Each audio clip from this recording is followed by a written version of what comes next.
Donc pour l'exercice numéro 54, donc on vous demande d'écrire un algorithme puis un programme qui effectue la multiplication de deux entiers positifs saisis au clavier par addition successive. Bon, par exemple, 3 fois 6, nous savons que c'est 18. Ou bien A fois B, s'il saisit A et B, le produit c'est A fois B. Mais ce que l'on veut, c'est afficher la solution, mais en effectuant des additions successives. Par exemple, 6 fois 3, c'est 3 que l'on additionne 6 fois. 4 fois 8, pareil aussi, c'est 8 que l'on additionne 4 fois. C'est 8 plus 8 plus 8 qui donne 32. Bon, ou bien aussi vous additionnez 6 3 fois. C'est à vous de voir comment vous allez. Mais en tout cas, quand on saisit les deux entiers, il faut additionner le premier ou le deuxième autant de fois que le premier ou le deuxième. Donc c'est simplement une somme successive. Donc il me faut sommer la deuxième, peut-être le deuxième entier. Donc autant de fois que la valeur du premier entier. Peut-être une boucle ici. Bon. Sans boucle, ce sera difficile à faire. Il faut utiliser une boucle. Et comme on avait fait pour calculer des sommes, on initialise une variable somme à 0. Et successivement, voilà, on met dans somme la valeur là, autant de fois que la valeur du premier entier ou du deuxième. Donc ensuite, on vous demande d'améliorer le programme en choisissant le plus élément des deux nombres. Bon.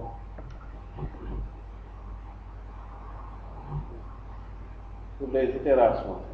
Et en introduisant un contrôle de saisie pour obliger la saisie de nombre strictement positif. Donc on fait d'abord la première partie avant d'essayer de faire la seconde partie.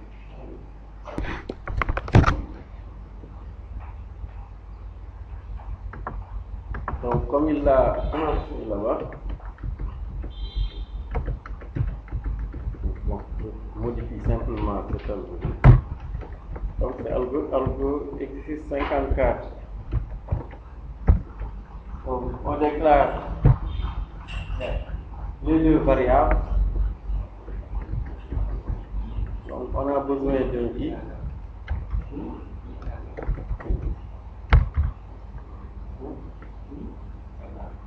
L'affectation, c'est pas égal. Donc i, bon, m ou bien x, bon, il a appelé m et n, on va appeler m et s, qui récupère la somme.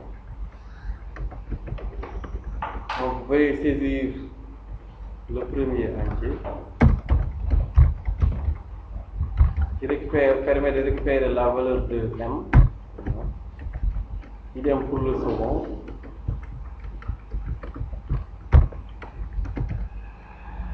C'est la valeur du second entier. On saisit n. Donc m fois n, c'est simplement m que l'on additionne n fois. Mais pour additionner m n fois, on déclare une variable s que l'on initialise avec la valeur neutre de l'addition 0. Et pour n fois, à chaque fois, on va mettre dans s la dernière valeur de s plus m. La première fois, il y aura s dans S0. Ensuite, quand on va boucler pour venir à la première boucle, s sera égal à 0 plus m. Ensuite, s sera égal à 0 plus m, donc deuxième déjà. Etc. Et à la fin, bon, on va se retrouver avec m fois n. Donc on initialise le s à 0 d'abord.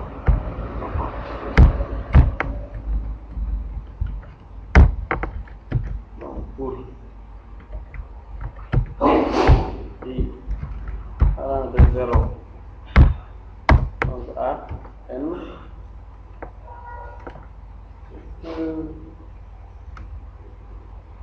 est-ce qu'on va pas mettre n moins 1? Soit tu mets pour i allant de 1 à n, ou bien de 0 à n moins 1. Si tu mets de 0 à n, c'est n plus 1. Parce que de 0 à 5, c'est 0, 1, 2, 3, 4, 5, c'est 6. Il faut mettre pour i allant de 1 à n, ou bien de 0 à n moins 1.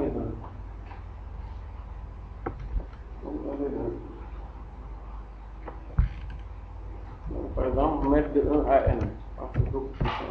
De 1 à n. Donc, R. Donc, on met dans S.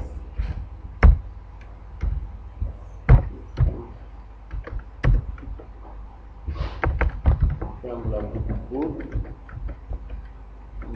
On affiche.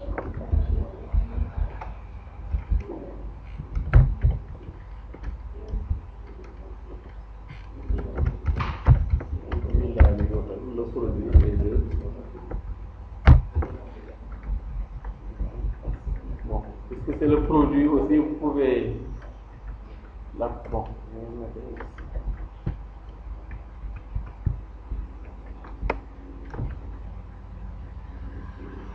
Voilà pour le langage C. Il suffit de convertir donc.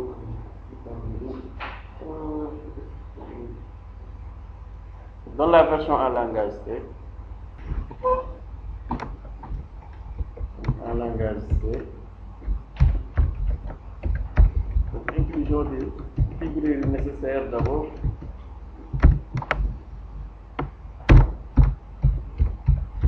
Les inclus studio.h, main pour la fonction main, avec système pause. Donc, pour que l'écran MS-DOS ne se ferme pas, on a le temps de voir le résultat. Donc, ici, on a besoin d'une variable pour le compteur qui, en tout cas, les deux variables qui vont mémoriser les deux variables dont il faut calculer le produit. Bon, il l'a appelé M et N. Et ensuite d'une variable, donc, est-ce qui va permettre de calculer la somme successive des valeurs. Donc, on récupère d'abord la première valeur.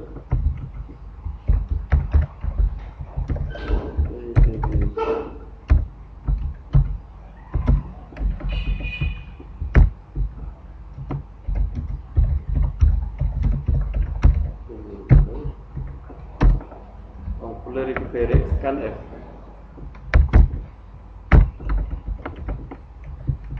Donc, le format pourcentage D, parce que c'est un entier, et un commercial toujours M. Pour le second, pareil, on affiche d'abord une phrase à l'utilisateur. Et commercial M. Donc on cherche à calculer le produit de M fois N. Mais le produit de M fois N, c'est M que l'on somme N fois. Donc on initialise une variable S à 0. Ensuite la boucle for va permettre de faire donc for I égale à 1, I inférieur ou égal à N, I plus plus. Ou bien vous écrivez I égale à plus I plus 1. Donc ensuite, à chaque fois que l'on boucle, on met dans S la dernière valeur de S plus M. Ça va permettre de calculer la somme. Donc on affiche les résultats. Donc printf.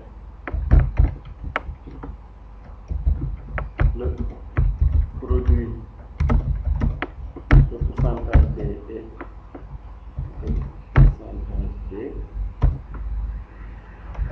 et de pourcentage D, par exemple. Donc c'est M, le produit de MN et S.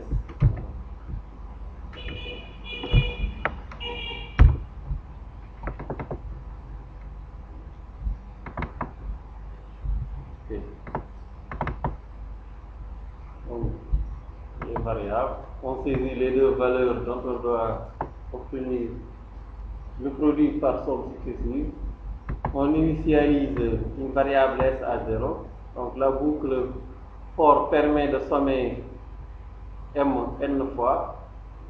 Et ensuite, on affiche que le produit de M et de N et de S. Ensuite, on affiche le résultat.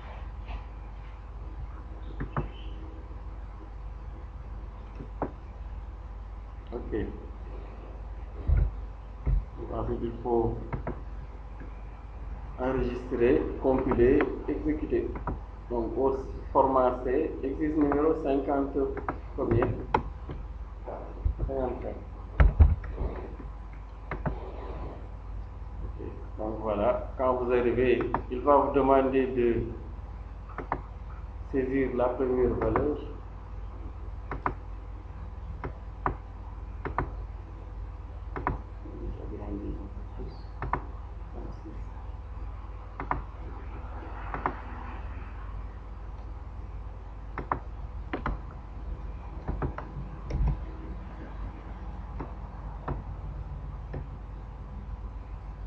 Voilà, donc vous pouvez saisir la première valeur. Donc, par exemple, 4.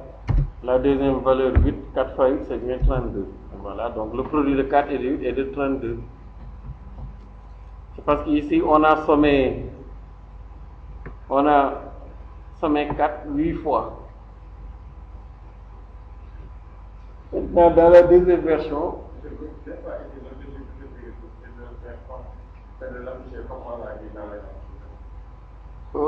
comme dans l'énoncé, non. Dans l'énoncé, on vous montrait seulement c'est quoi une somme successive, mais pas. Bon, on pouvait aussi afficher comme dans l'énoncé, mais je pense que le chiffre, c'était pas ça. Mais on pouvait aussi faire un affichage de ce genre, mais bon. Non, non, pas comme ça. On a dit un programme qui effectue la multiplication de deux entiers au clavier et par addition successive. C'est le résultat. Mais bon, si vous voulez aussi, vous pouvez avoir un affichage comme ça. Mais l'objectif est le 18 que l'on obtient ici, pas le 3 plus 3 plus 3 plus 3 plus 3.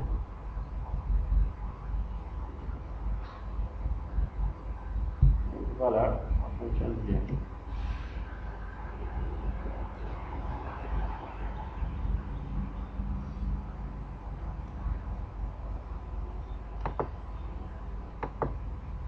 Donc là aussi, pareil, phase de pré-traitement où l'on identifie les variables et l'on saisit leurs valeurs, les variables d'entrée.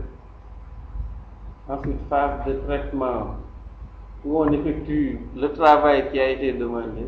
Et enfin, affichage des résultats. Donc les trois phases de construction d'un algorithme ainsi que d'un programme.